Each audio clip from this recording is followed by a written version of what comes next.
অনেক সময় মুখে কিছু ভালো লাগে না, কিন্তু একটু আচার হলে মুখের রুচি ফিরে চলে আসে। আর এখানে আমি সেই জন্য বানিয়েছি একদম 10 থেকে 12 মিনিটের মধ্যে রসুনের আচার।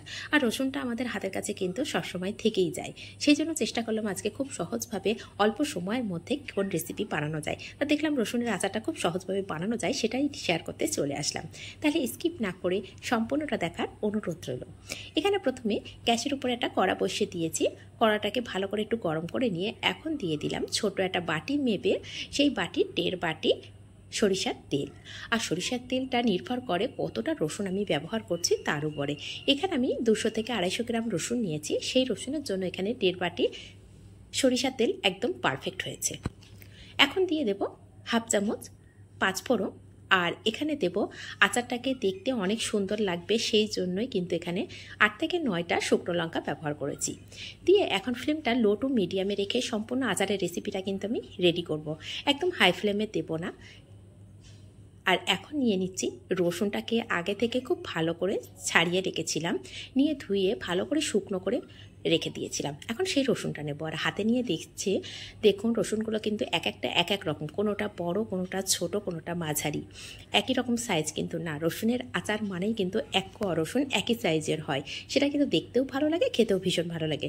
কিন্তু আমার হাতের কাছে তো যেটা ছিল সেটা দিয়েই বলেছি বানাবো, সেই জন্য হাতের কাছে যে রসুন ছিল সেটা দিয়েই আমি সহজভাবে বানানোর চেষ্টা করেছি। এখন পরপর কিন্তু মশলাগুলো দিয়ে দেব। আর এখন ফ্লেমটাকে আমি মিডিয়ামে দিয়েছি। মিডিয়ামে দিয়ে ভালো করে রসুন আর পাঁচফোড়ন আর লঙ্কাটা একসঙ্গেই নাড়াচাড়া করছি। এতে করে পাঁচফোড়নের থেকে একটা ভালো গন্ধ আসছে আর রসুনটা হালকা ভাজাও হয়ে যাচ্ছে। আর এদিকে যে লঙ্কাটা দিয়েছি শুকনো লঙ্কা, কালারটাও খুব সুন্দর আসবে, পুড়ে যাবে না। সেই জন্য চেষ্টা করতে হবে একদম পরপর সমস্ত মশলাগুলো দিয়ে দেওয়ার। তো এখানে প্রথমে আমি 1 মিনিট মতো খুব ভালো করে একটু ভাজা করে নিচ্ছি। এখন দিয়ে দেবো একে একে মশলাগুলো। তো প্রথমে দিয়ে দেবো 1 চামচ আদা আর রসুনের পেস্ট। যদি এখানে আলাদা দিতে চান তাহলে হাফ চামচ আদা পেস্ট, হাফ চামচ রসুনের পেস্ট দিয়ে নিতে পারেন। নিয়ে এইভাবে একটু রসুনটাকে ভালো করে মিশিয়ে নিয়ে এখন দিয়ে দেবো সাদা সরিষার পেস্ট করে নিয়েছিলাম 1 টেবিল চামচ দিয়ে দিলাম। এখানে যদি কালো সরিষা ব্যবহার করেন সেক্ষেত্রে কি হবে, কিছুদিন আচারটা রাখার পরে না আচারটা থেকে কেমন একটা ঝাঁঝ এসে যাবে। সেই জন্য চেষ্টা করবেন এই রসুনের আচারের মধ্যে সাদা সর্ষে দেওয়ার জন্য। সাদা সর্ষে দিলে এটা খেতেও ভীষণ ভালো লাগে আর কোনো ঝাঁঝ ভাবটাও আসবে না। তো এখন ভালো করে একটু মিশিয়ে নিচ্ছি আর ফ্লেমটা তো মিডিয়ামে রেখে দিয়েছি। মিডিয়ামে রেখে এইভাবে নাড়াচাড়া করছি। যদি হাই ফ্লেমে দিই তাহলে রসুনের কালারটা কিন্তু চেঞ্জ হয়ে যাবে আর যে মশলাগুলো পরপর দিচ্ছি না সেগুলো সম্পূর্ণ পুড়ে যাবে, সেক্ষেত্রে খেতে কিন্তু একদমই ভালো লাগবে না। সেই জন্য এইভাবে কয়েক সেকেন্ড পর পর আমি এখানে সমস্ত মশলাগুলো দিয়ে দিচ্ছি। এখন দিয়ে দিলাম স্বাদ অনুযায়ী লবণ দিয়ে আবারও একটু সমস্ত মশলাগুলো ভালো করে মিশিয়ে নিচ্ছি। 1 থেকে 2 বার ভালো করে মেশানোর পরপর কিন্তু আমি একটা একটা করে মশলা দিয়ে দিচ্ছি। তো এখন দিয়ে দেব ভিনিগার, 1 টেবিল চামচ ভিনিগার দিয়েছি। এতে করে রসুনের আচারটার টেস্টটাও খুব ভালো থাকবে আর এদিকে আচারটা খারাপও হবে না খুব সহজে। এখানে দিয়ে দিলাম হাফ চামচ জিরে গুঁড়ো, সেটা ছিল ভাজা জিরে গুঁড়ো। আর দিয়ে দিলাম কালারটা একটু ভালো আসার জন্য সামান্য পরিমাণে একটু হলুদ। আর এখন দিয়ে দেব লঙ্কাটা অবশ্যই লঙ্কা গুঁড়ো ব্যবহার করেছি, এটা অবশ্যই নিজেদের পছন্দ অনুযায়ী কম বেশি করে নিতে পারেন। যেহেতু আমি আচারটা একটু টক ঝাল মিষ্টি করতে চাইছি সেই জন্য কিন্তু আমি একটু পরিমাণ বুঝে বুঝেই দিচ্ছি।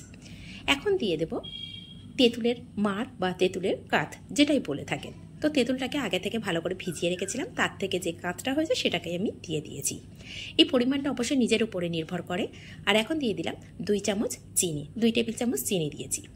এই চিনিটা আর তেঁতুলটা কিন্তু সম্পূর্ণ নিজের টেস্টের উপর নির্ভর করে, কারণ একটু টেস্ট করে দেখে নিতে হবে যে ঠিকঠাক টক আর মিষ্টিটা ব্যালেন্স হয়েছে কিনা। যদি টক খেতে বেশি পছন্দ করেন সেক্ষেত্রে চিনির পরিমাণটা একটু কমিয়ে দিতে পারেন, আর যদি টক মিষ্টি সমান করতে চান সেক্ষেত্রে চিনির পরিমাণটা একটু বাড়িয়ে দিতে পারেন।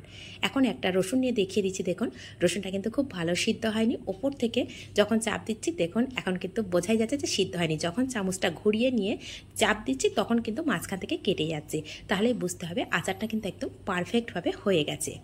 এখন সব শেষে দিয়ে দেব হাফ চামচ পাঁচফোড়ন গুঁড়ো করে রেখেছিলাম, হালকা শুকনো খোলায় ভাজা করে রেখেছিলাম, দিয়ে সেটাকে দিয়ে দিলাম। এই গুঁড়ো পাঁচফোড়নটা সবার শেষে দেওয়ার জন্য না টেস্টটা ভীষণ সুন্দর আসে। আর কালারটা দেখুন কত সুন্দর চলে এসেছে, মশলার পুড়েও যায়নি কিন্তু একটা কালারটা খুব সুন্দর এসছে আর ভীষণ সুন্দর টেস্ট এসছে। একবার হলেও এইভাবে বাড়িতে কিন্তু বানিয়ে দেখতে পারেন। আর যদি এইভাবে বানান কমেন্ট করতে কিন্তু একদমই ভুলবেন না। রেসিপিগুলো যদি একটু হলে ভালো লেগে থাকে নিজেদের মানুষের কাছে অবশ্যই শেয়ার করে রাখবেন। এখন আচারটা আমার রেডি হয়ে গেছে। তো এখানে একটা বাটি নিয়েছি, এই বাটিটার মধ্যে ঠান্ডা করে নেব। তো বাটির মধ্যে যেন একদম জল না থাকে, খুব শুকনো করে বাটিটা নিতে হবে। তার মধ্যে এখন আমি আচারটাকে ঢেলে দেব। ঢেলে দিয়ে একটু ঠান্ডা করে নিয়ে একটা এয়ারটাইট কন্টেনারের মধ্যে বা কাঁচের বয়ামের মধ্যে আমি রেখে দেব। আচার একটু কাঁচের বয়ামের মধ্যে রাখলে না খুব ভালো থাকে, সেই জন্য চেষ্টা করবেন কাঁচের বয়ামের মধ্যে রেখে দিতে। তো আমি তুলে দেখিয়ে দিচ্ছি স্প্যাচুলা দিয়ে, দেখুন। আর তেলটা একটু বেশি করেই দেবেন, এতে করে কি হয় ফাঙ্গাসটা পড়ে না, আচারটা খুব ভালো থাকে। এখন আচারটা আমি একটা কাঁচের জারের মধ্যে তুলে রাখছি। এইভাবে একবার হলেও বাড়িতে বানিয়ে দেখতে পারেন, খুব সহজে বানানো যায়। দেখলেন তো একদম অল্প সময়ের মধ্যে বানানোটা রেডি হয়ে যায়, ভীষণ টেস্টি হয়। একবার হলেও বাড়িতে বানিয়ে দেখতে পারেন। আর এখানে এই রসুনের আচারটা আমি বলবো সঙ্গে সঙ্গে খাবেন না, খেতে পারবেন কিন্তু খাবেন না। 5 থেকে 6 দিন পরে একটু হালকা রোদ্রে দেওয়ার পরে খেলে এটা ভীষণ টেস্টি হয়। আর এটা কোথা থেকে দেখছেন কমেন্ট করতে কিন্তু একদমই ভুলবেন না। যদি ফেসবুক থেকে দেখে থাকেন পেজটিকে ফলো করে রাখবেন, আর যদি ইউটিউব থেকে দেখে থাকেন চ্যানেলটিকে সাবস্ক্রাইব করে পাশে থাকা বেল আইকনটি প্রেস করে রাখবেন। যখনই কোনো নিত্য নতুন রেসিপি আপলোড করব সবার আগে পৌঁছে যাবে আপনাদের কাছে।